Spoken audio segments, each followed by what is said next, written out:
All right. Hey, class. So this is Mr. Andrews.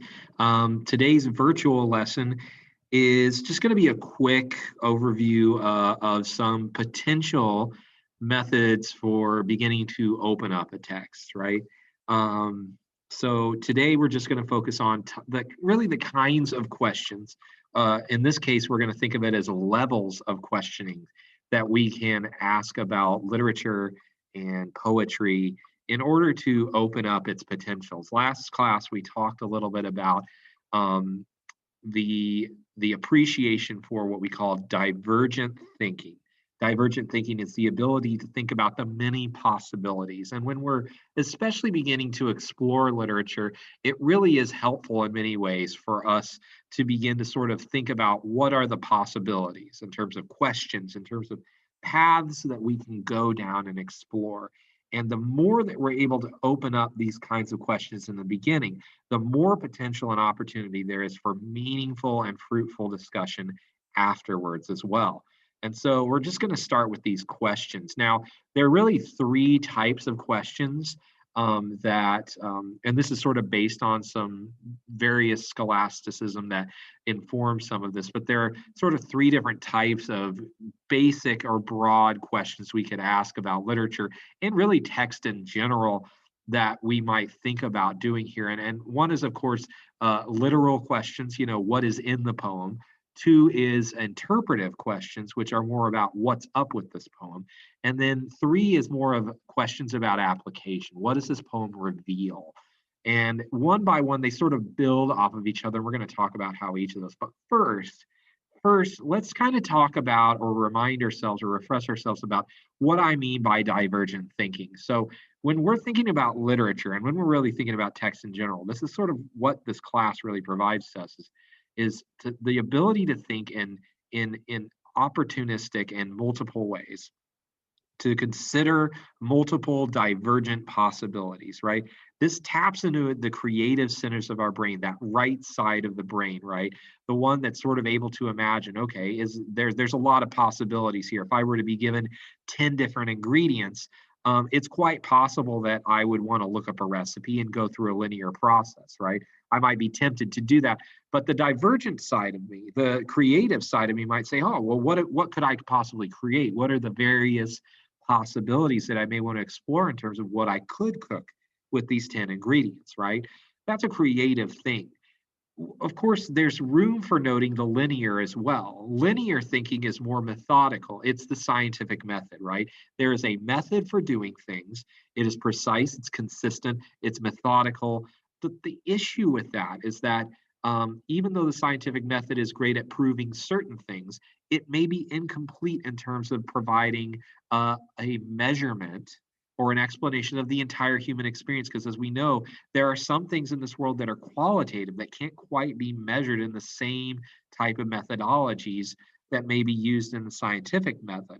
So it's worth noting that there's room for linear thinking just as much as there is for divergent thinking. We need linear processes to build bridges and to solve mathematical equations and to understand things like how to build electrical wires and machinery and things like that. But we also need divergent thinking in order to understand what makes humans human and what are some of the bigger things like meaning and purpose and values. Those are things that can't quite be measured with the same processes. However, we can use those processes in order to get to in order to maybe examine some of those bigger questions. So let me stop rattling on here and get to the fruit of the discussion here, which is the questions themselves. So the first kinds of questions we might ask are the literal questions, right?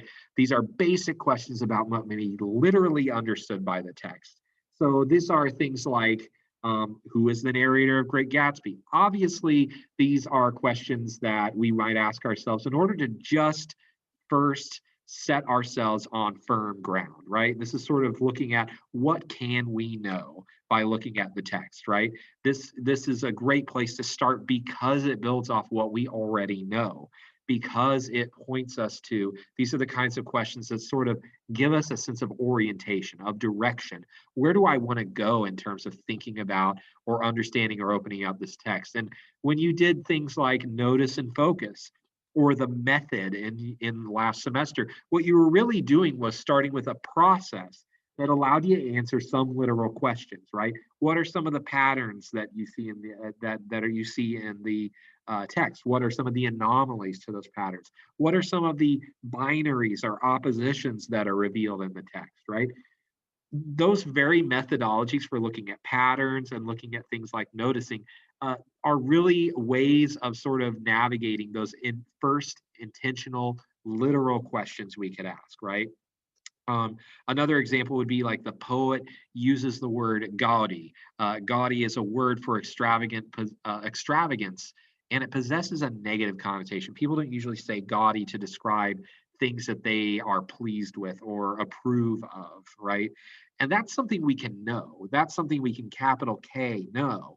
It gives us a concrete footing for building something that's a little more abstract and a little more ambiguous, but it's based in it. I want you to note it's rooted in asking first some literal questions that can give us a grasp or a basis for building interpretations and discussions. Now, how do we continue to open up those things that we know? Well, it's next by asking interpretive questions. Now, we did some of this in 131 as well, right? Asking questions about what is meant or what is implied by the details, right? These are called interpretive questions. In other words, it's sort of like the when you were asked, so what? You guys are probably sick of that question, right? But so what was kind of a first way of asking you to sort of interpret what you were seeing. Now, ambiguity matters here because really the key to having any interpretive discussion is the fact that you're asking a question that doesn't have an immediate or obvious answer. If it doesn't, then it really is an interpretive question, right?